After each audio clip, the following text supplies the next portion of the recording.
Good morning students. आज हम अपना नेक्स्ट जो चैप्टर है दो चरों वाले रैखिक समीकरण को शुरू करेंगे। और कल वाली क्लास में मैंने आपको बहुपद पॉलिनोमियल बहुत अच्छे से पूरा करवाया था, उसके एक एक टॉपिक को आपको विस्तार से बताया था। नंबर ऑफ क्वेश्चंस हो सकता है कि मैंने बहुत कम करवाया हो, लेकिन जितने टाइप के क्वेश्चंस बनते थे उनके टाइप्स आपको सारे बता दिए हैं। क्योंकि अभी जो है टाइम है उसका क्विक रिवीजन करना है, तो उसके हिसाब से मैं आपको ये सिलेबस करवा रहा हूँ। अगर नंबर ऑफ क्वेश्चंस आपको और करवाने हैं तो एक बार पूरा सिलेबस कंप्लीट होने के बाद मैं कोशिश करूंगा कि आपको सारे क्वेश्चंस जो इंपॉर्टेंट है वो आपको यहाँ पे करवा दूँ। तो आज हम नेक्स्ट चैप्टर अपना शुरू करेंगे, दो चरों वाले रैखिक समीकरण।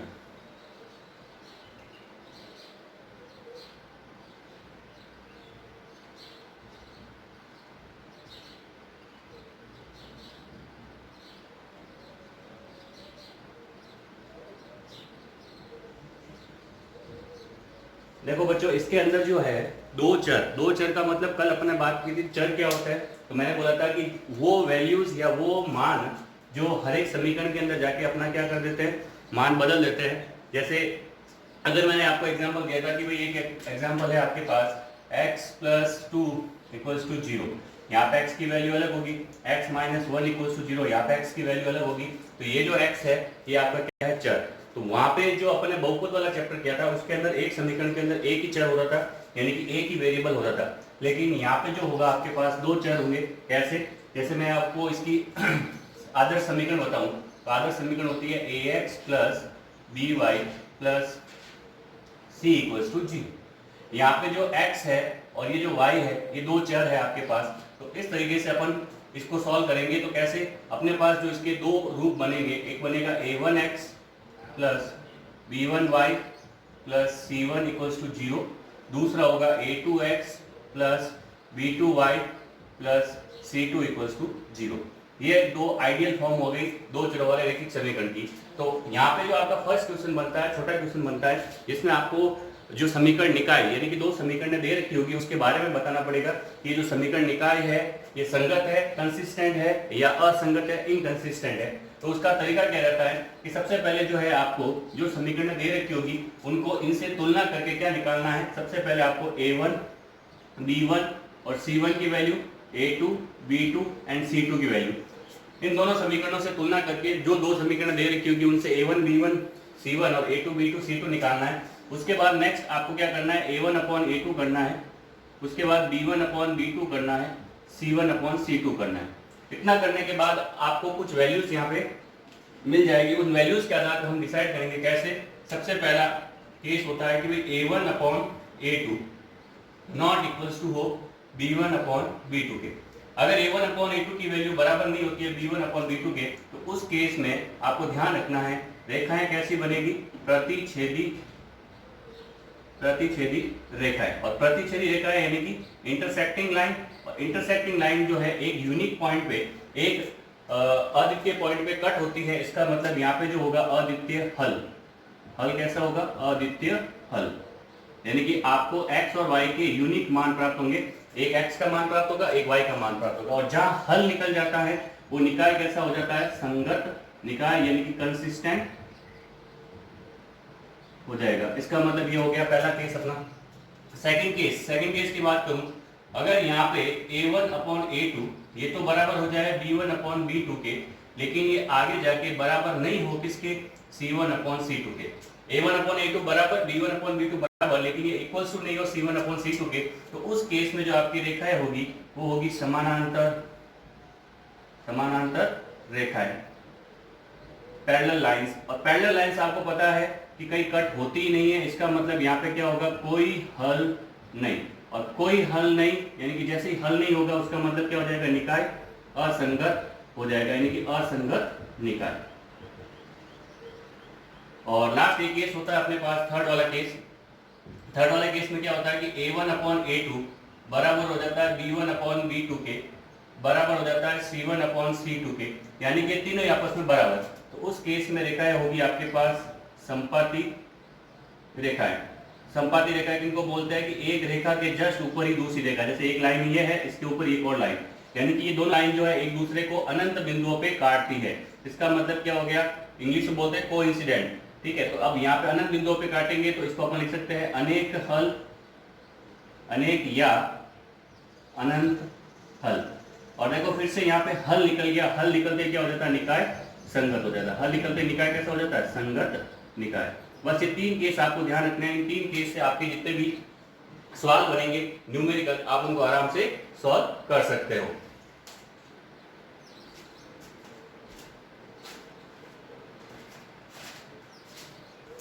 तो अब एक एग्जांपल के थ्रू हम इनको समझते हैं, एक एग्जांपल के थ्रू कि भाई इनको किस तरीके से सॉल्व करना है। तो ये आपको पहले तो तीनों केस ध्यान रखने हैं, बहुत सिंपल सा है। एक एग्जांपल लेता हूं मैं, देखो जैसे आपके पास एक समीकरण दे रखी है, समीकरण है आपके पास 4/3 x plus 2y equals to 8। एक तो समीकरण ये दे रखी है, दूसरी आपको दे रखी है 2x plus 3y equals to 12। दूसरी समीकरण आपको ये दे रखी है। तो इसके थ्रू आपको सॉल्व करके ये बताना है कि ये निकाय कैसा होगा। तो सबसे पहले देखो यहाँ पे आप चाहो तो इसको डायरेक्ट भी काम में ले सकते हो, अदरवाइज आप इसको थोड़ा सिंप्लीफाई कर दो। सिंप्लीफाई कैसे करेंगे, एलसीएम लेंगे 3, तो यहाँ आ जाएगा 4x प्लस, यहाँ पे देखो कुछ भी नहीं है मतलब 1, तो 1 का डिवाइड 3 में 3 टाइम, ऊपर हो जाएगा 6y इक्वल्स टू 8। ये 3 क्रॉस मल्टीप्लाई हो जाएगा तो 4x plus 6y equals to 24। ये हो गया आपके पास 24, 8 या 24। इधर देखें तो ये अपने पास है, तो यहां से मैं अगर इसकी तुलना करूं, इसकी तुलना तो हो जाएगी a1x plus b1y plus c1 equals to 0। इसका मतलब इस 24 को यहां लाना पड़ेगा आपको। इधर जो तुलना होगी वो a2x plus b2y plus c2 equals to 0। इसका मतलब इस 12 को इधर लाना पड़ेगा। तो यहां से a2 का मान हो जाएगा 2, b2 का मान हो जाएगा 3 और c2 का मान हो जाएगा -12 इधर आने के बाद, ठीक है। और यहाँ पे आपके पास a1 का मान हो जाएगा 4, b1 का मान हो जाएगा 6 और c1 का मान हो जाएगा आपके पास -24। तो सबसे पहली चीज हमने क्या देखा था, हमें a1/a2 करना है। a1/a2 करूंगा यानी कि a1 की वैल्यू है 4, a2 की वैल्यू है 2, यानी कि रिजल्ट क्या आ गया 2। फिर b1/b2 करना, b1/b2 करेंगे तो 6/3, रिजल्ट क्या आ गया 2।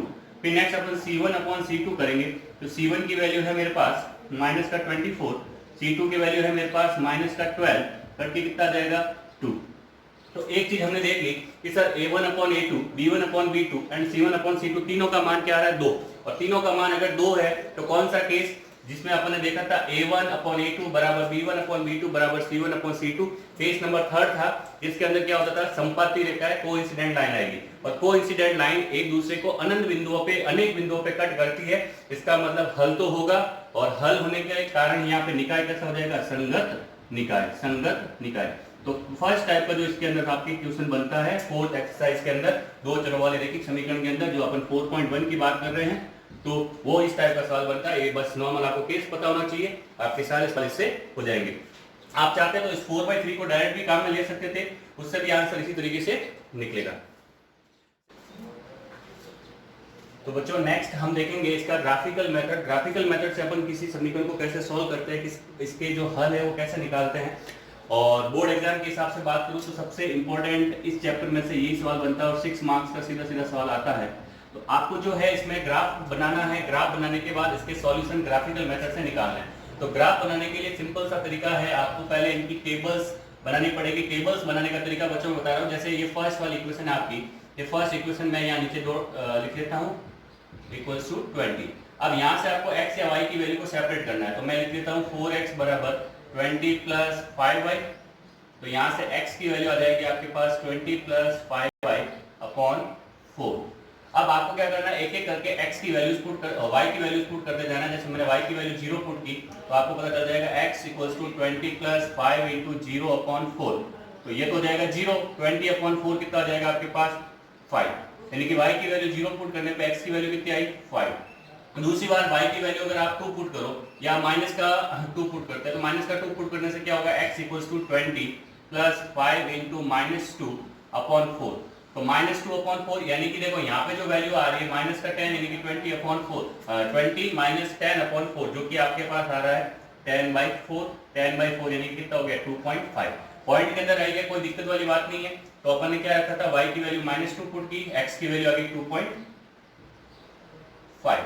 और वैल्यूज पुट करने के लिए यहाँ पे देखो y इक्वल्स टू मैं रख देता हूँ 4। वैसे तो देखो बच्चों 2 पॉइंट से आपकी इक्वेशन बन जाती है, लेकिन हम कोशिश करेंगे कि 3 से 4 पॉइंट है, ताकि आपकी जो लाइन की डिजाइन बने या जो लाइन अपन ड्रॉ करें वो बहुत अच्छे से बने। तो y इक्वल्स टू 4 पुट करने पे देखो क्या होगा, यहाँ पे x equals to 20 plus 5 into 4 upon 4। तो देखो 20 प्लस 20, ऊपर भी 20 और 20 कितना हो गया 40, 40 अपॉन 4 कितना हो जाएगा आपके पास 40/4 हो जाएगा आपके पास। x की वैल्यू आ जाएगी 40/4 यानी कि 10। तो y की वैल्यू 4 पुट करने पे x की वैल्यू कितनी आई आपके पास 10। एक और वैल्यू पुट कर लो, y इक्वल्स टू -4 पुट किया तो -4 पुट करने पे x इक्वल्स हो जाएगा आपके पास देखो x equals to 20 plus 5 into -4 upon 4। तो ये हो जाएगा -20 प्लस 20 हो गया 0, यानी कि ये वैल्यू आ जाएगी 0। तो y इक्वल्स टू -4 पे क्या आ गया 0। इस तरीके से आपको वैल्यूज निकालनी है, और ये जो काम आपने किया है ये एग्जामिनर को नोटबुक में आपको करके दिखाना है। ऐसे नहीं कि इस काम को आप रफ कॉपी में करो, ये काम भी आपको दिखाना है, तभी तो ये 6 मार्क्स का जो क्वेश्चन है उसमें 6 मार्क्स मिलेंगे। तो इस तरीके से अपन इस एक टेबल की एक इक्वेशन के लिए टेबल बना दी, दूसरी टेबल भी बनाते हैं फटाफट, फिर उसके बाद ग्राफ को ड्रॉ करते हैं। दूसरी टेबल बनाने के लिए फिर से देखो उसको नीचे लेके आ जाते हैं, सेकंड इक्वेशन को 3x plus 5y equals to 15। तो यहाँ से देखो यहाँ पे क्या बनेगा, यहाँ पे अपन इसको जब ड्रॉ करेंगे पहले इसको सॉल्व करेंगे तो 3x इक्वल्स टू क्या आ जाएगा 15 माइनस 5y, प्लस का 5y उधर जाके माइनस, फिर x इक्वल्स टू क्या आ जाएगा 15 minus 5y upon 3। Value put करेंगे y की 0, तो x की वैल्यू कितनी आ जाएगी 15/3 बराबर 5, यानी कि 0 पुट करने पे ये कितनी आई 5। ठीक है, दूसरी वैल्यू लेके x y की वैल्यू देखो, y की वैल्यू क्या रख सकते हैं, देखो 1 रखूंगा तो 1 रखने से 5 इंटू 1 5 आएगा, 15 माइनस 5 जो है आपके पास वैल्यू जो है पॉइंट्स के अंदर आएगी, तो आपको इस वैल्यू से बचना है। 2 रखूंगा तो 2 रखने पे भी दिक्कत आएगी, 2 रखने पे कितना बनेगा देखो 10 15 माइनस 10 कितना आएगा 5/3, वो भी पॉइंट के अंदर आएंगे। 3 रखेंगे तो 3 रखने पे देखो मामला हो जाएगा कैसे, x equals to 15 minus 5 into 3/3, तो देखो 15 माइनस 15/3 यानी कि आ गया 0, यानी कि y की वैल्यू 3, तो x की वैल्यू क्या होगी आपके पास 0। एक और वैल्यू पुट कर लेते हैं, एक और वैल्यू पुट करेंगे, जैसे मैं अगर माइनस के अंदर रखना चाहूं तो y की वैल्यू जो है मैं माइनस का 3 रखता हूं, -3 रखने से क्या आ जाएगा x equals to 15 minus 5 into -3 upon में क्या आ गया 3, तो हो गया 15, ये हो गया आपके पास प्लस का 15/3 यानी कि आ गया आपके पास 10। y की वैल्यू -3 तो x की वैल्यू 10, कोई दिक्कत नहीं है। ये 3 वैल्यूज ले ली, कोई दिक्कत नहीं है, 3 वैल्यूज से भी आप बना सकते हो। ये 3 वैल्यूज से अपन इसको ग्राफ को बनाने की कोशिश करेंगे। देखो इसमें जो है ना आपके दिमाग में होगा कि सर ये वैल्यूज कैसे रखे हैं, आपको जो वैल्यू अच्छी लगे 0 से लेके जहां तक आप पुट कर सकते हो, बस ध्यान ये रखना है कि नंबर जो है आपको होल नंबर मिलना चाहिए, ताकि आपको ग्राफ प्लॉट करने में कोई दिक्कत ना हो। पॉइंट्स के अंदर वैल्यू में आपके लिए ग्राफ प्लॉट करना थोड़ा सा प्रॉब्लम क्रिएट हो जाएगा। तो यहाँ से अपन इस ग्राफ को प्लॉट करेंगे। तो ग्राफ को प्लॉट करने के अंदर कुछ बातों का आपको ध्यान रखना है कि जो आपका ग्राफ पेपर होता है वो इस आकार का होता है, जैसे सिंपल सा ये आपका ग्राफ का पेपर है। ठीक है, इस ग्राफ के पेपर को पहले तो आप 4 पार्ट में डिवाइड कर दो, बीच में डार्क लाइन बना दो पेंसिल से, ये डार्क लाइन बना दी। इस वाले छोर को आप लिखोगे प्लस एक्स अक्स, ये कौन सी प्लस एक्स अक्स, ये उधर हो जाएगी आपके पास माइनस एक्स अक्स, ये हो जाएगी आपके पास प्लस वाई एक्स, इधर हो जाएगी आपके पास माइनस वाई एक्स। यहां तक कोई दिक्कत नहीं। ये जो आपका मूल बिंदु होगा ओ 0,0, यहाँ पर लिख देते हैं इसको 0,0। अब देखो मेन जो चीज होती है सबसे कॉर्नर में, यहाँ पे आपको जो मेन चीज लिखनी होती है वो होता है आपका पैमाना।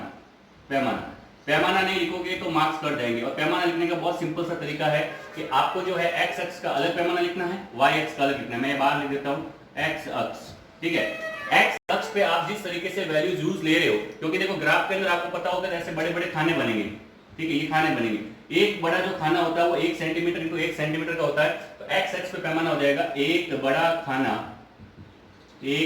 खाना बराबर 1 सेंटीमीटर इंटू 1 सेंटीमीटर। और ये जो आप एक बड़ा खाना है, अगर आपने यहाँ पे जो नंबरिंग आप करोगे, अगर 1 2 3 4 5 6 7 ऐसे कर रहे हो, यानी कि एक एक का गैप ले रहे हो, तब तो क्या आएगा 1 इकाई। अगर आपने यहाँ पे गैप बढ़ा दिया, आपको लगता है कि वैल्यूज बड़ी है, आपने गैप 2 2 का ले लिया, तो वहां पे क्या हो जाएगा 2 इकाई। ठीक है, तो मैं जो है यहाँ पे एक्स अक्ष पे 2 का लूंगा, क्योंकि मेरे पास चलो 1 इकाई ले लेते हैं, बन जाएगा आराम से, क्योंकि 10 तक ये लास्ट वैल्यू 1 इकाई। और इसी प्रकार आपका वाई एक्स का पैमाना भी आप ऊपर ड्रॉ करोगे, ऊपर लिखोगे वाई एक्स पर भी क्या होगा, एक बड़ा खाना बराबर 1 सेंटीमीटर इंटू 1 सेंटीमीटर बराबर 1 इकाई।